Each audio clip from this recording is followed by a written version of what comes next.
Bienvenidos, bienvenidas al nuevo video podcast Emocionalmente. Hoy tenemos con nosotros a Nuria Carregui, psicóloga del centro Emocionalmente, y vamos a hablar de algo que nos preguntan mucho en consulta, y es el tema de la dependencia emocional. Es algo que la gente no sabe muy bien si tiene dependencia, si no tiene, cómo es mi relación, si es saludable o si no lo es. Entonces hoy tenemos aquí a Nuria para que nos ayude un poquito a tener un poquito más claro cómo son nuestras relaciones. Bienvenida, Nuria, ¿qué tal? ¿Cómo estás? Gracias, Raquel, buenos días. Encantada de poder participar en el podcast. Muchas gracias por la invitación. Genial, yo encantadísima también. Pues bueno, lo que decíamos, ¿no? ¿Qué es la dependencia emocional? Que mucha gente nos pregunta, no sabe si es dependiente, si no es dependiente. ¿Cómo la podríamos definir para que lo entendiera la gente?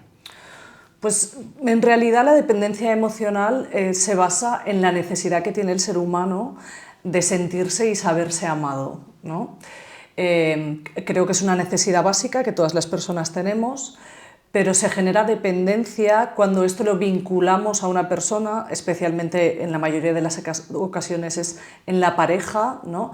Y lo hacemos de una manera que no es saludable para nosotros mismos, ¿no? Porque termina generando cierta ansiedad, ¿no? O cierto malestar. Claro. ¿Y qué relación tiene con la ansiedad? ¿Cómo es esto que en la dependencia sentimos esto? ¿Cómo se explica?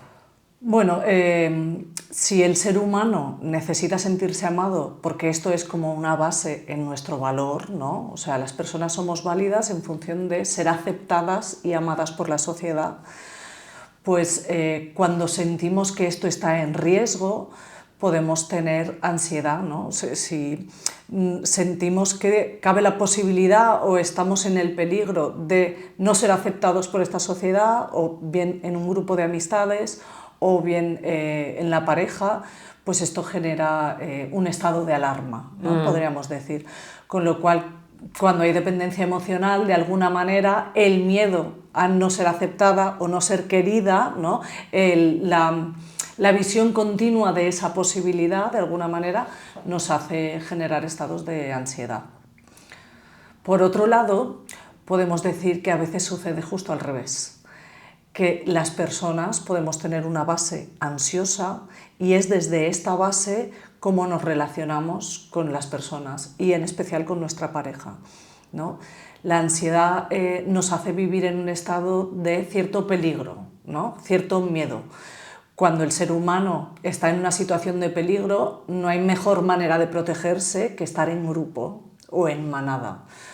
Por lo que si me siento sola, mi ansiedad aumenta porque mi peligro se ve exacerbado, ¿no?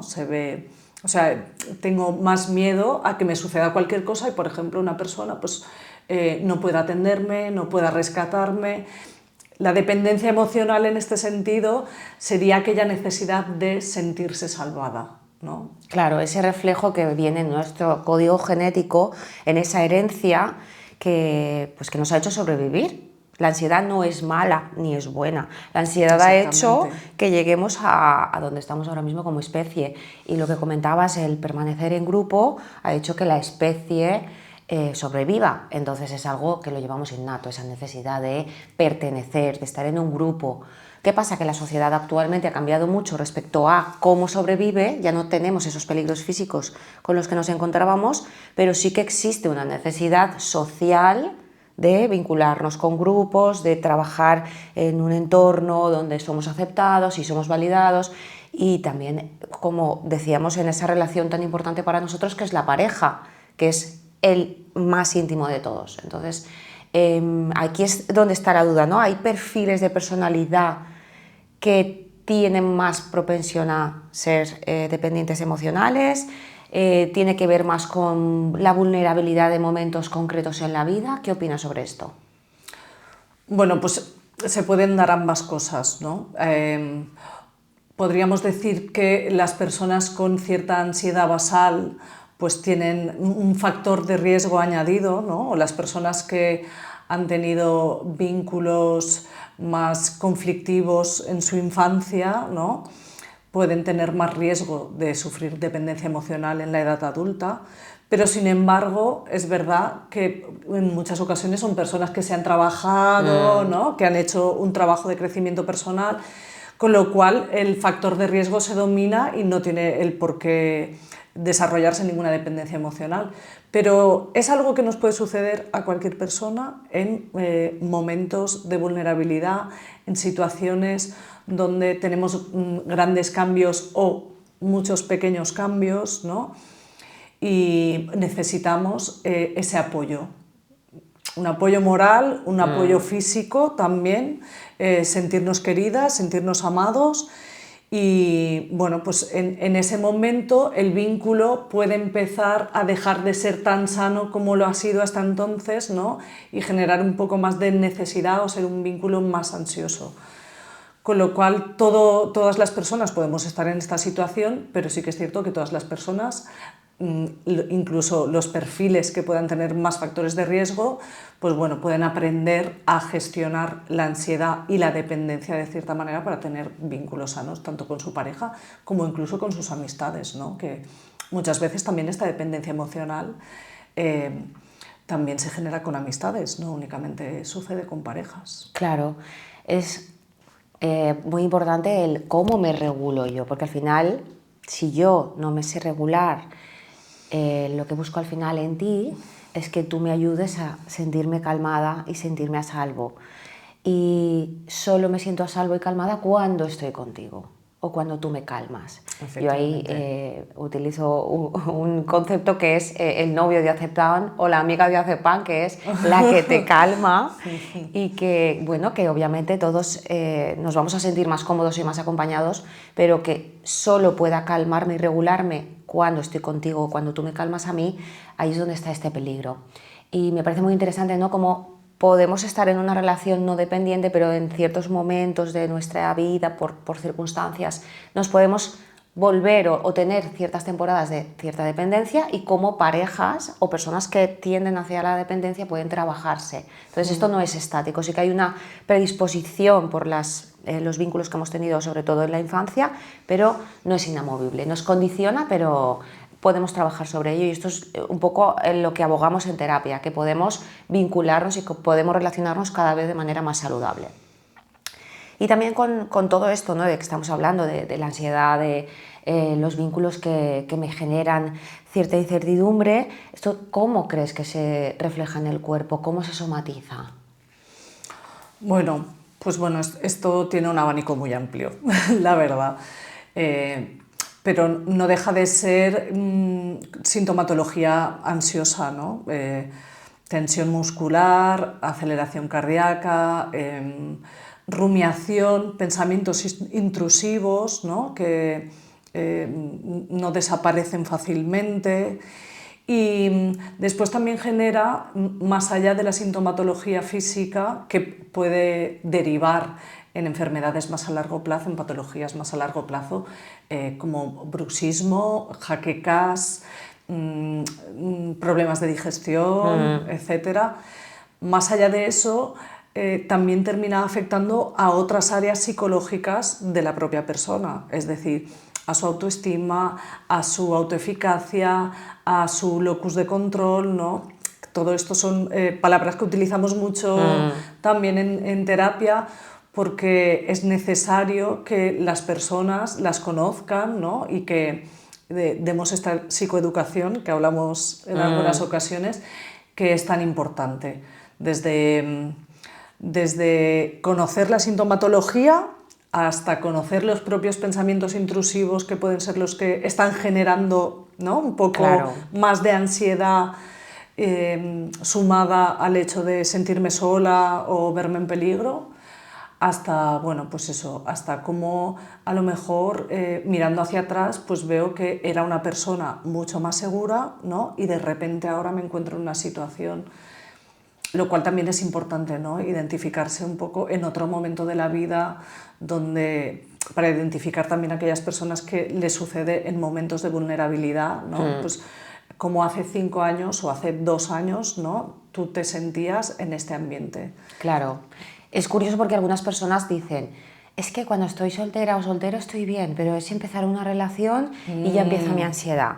Entonces aquí ya podemos prever, ¿no? Podemos valorar que algo le está pasando a esta persona con los vínculos y está muy bien que se dé cuenta, pues para anticiparse, para darme cuenta, para conocerme.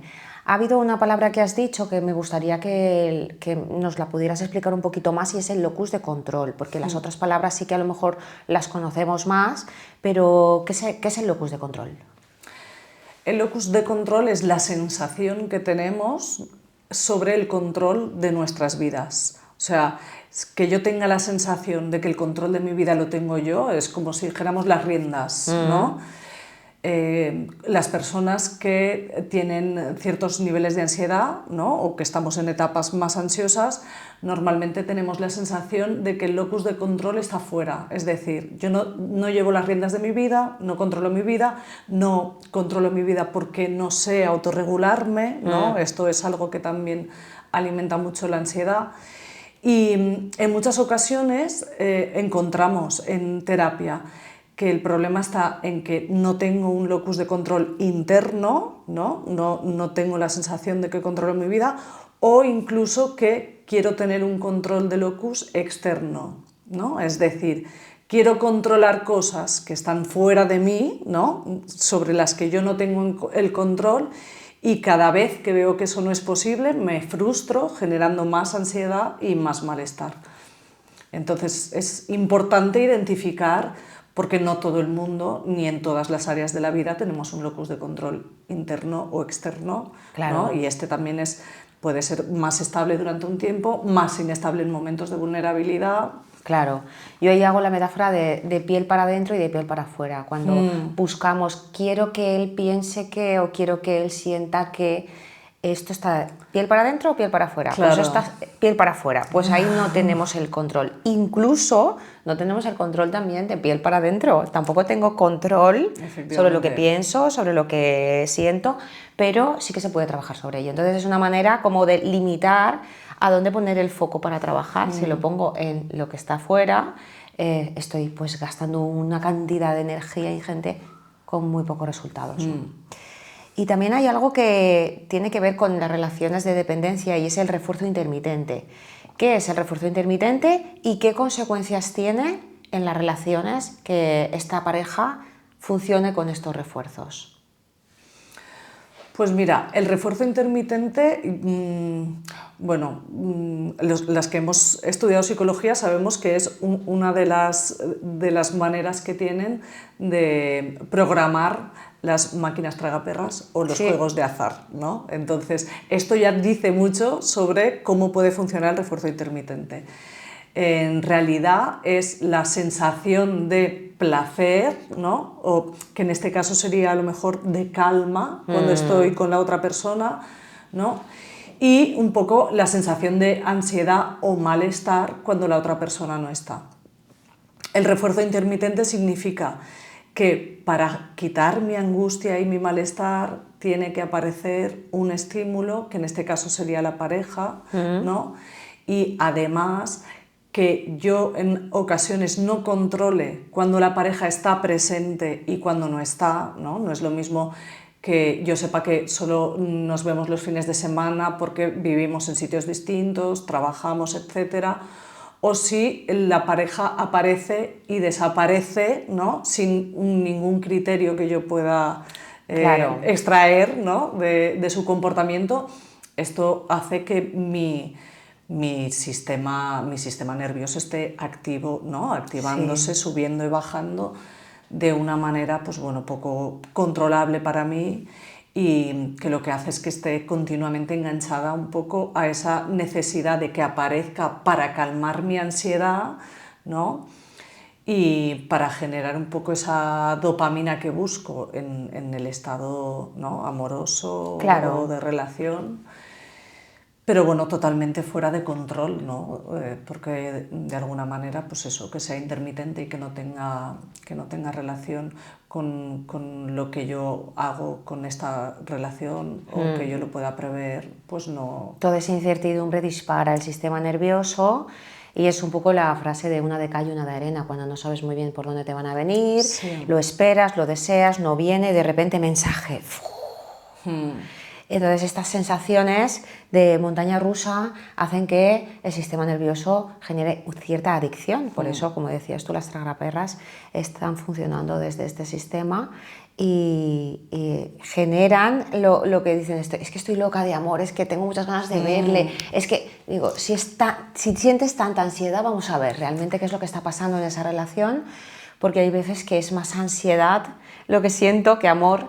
Y se confunde, ¿no? Y también un poco las películas, las novelas, los libros nos han vendido una manera de amar desde un poco a veces esa ansiedad, ¿no? Desde la calma, se mezcla con las hormonas y a veces nos liamos en lo que estamos teniendo, ¿no? En esta relación. Pero sí que es importante el trabajar también la tolerancia a la soledad, la tolerancia a no estoy contigo y también puedo sentirme en calma. ¿Cómo crees que podemos empezar a trabajar esa tolerancia?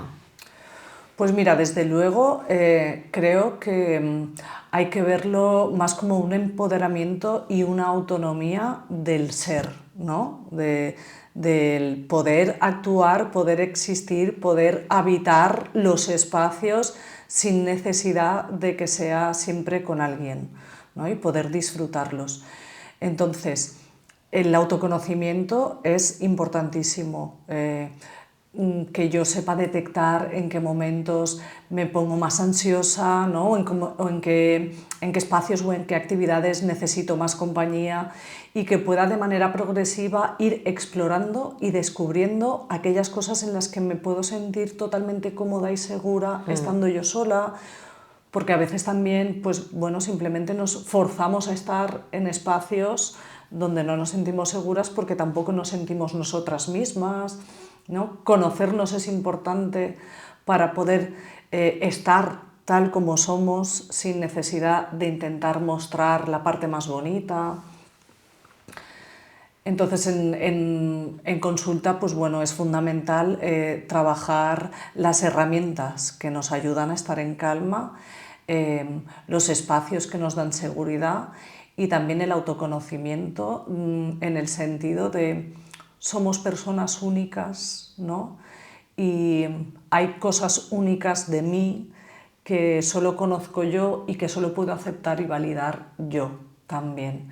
Y está bien. Y en esas cosas únicas pues habrá cosas que me gusten más y cosas que me gusten menos, ¿no?